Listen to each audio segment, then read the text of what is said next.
it mandatory to get rid of all hamotzi products, noodles? Also, I heard that they can be hidden and sealed during Pesach. No, it's not hidden. It says the prohibition is from seeing, from owning, and seeing, owning, and from eating.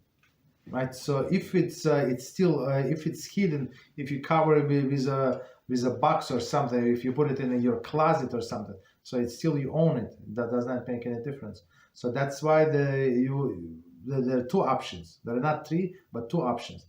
One option is to get rid of it completely. So you don't have zero. Okay.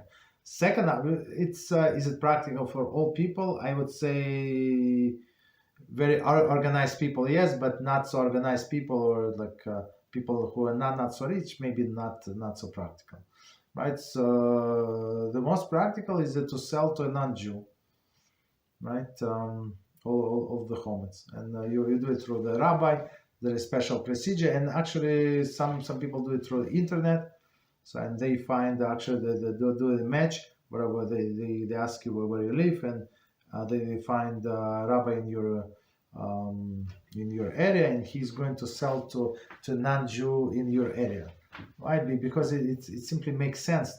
Nobody is going to buy something like they sell me, like for example, they sell me something very cheap, but it's in Africa. Okay, maybe it's very cheap, but I'm not going to go there, even if it's very cheap.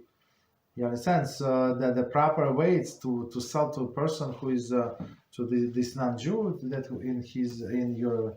in your like vicinity, whatever area is. Okay.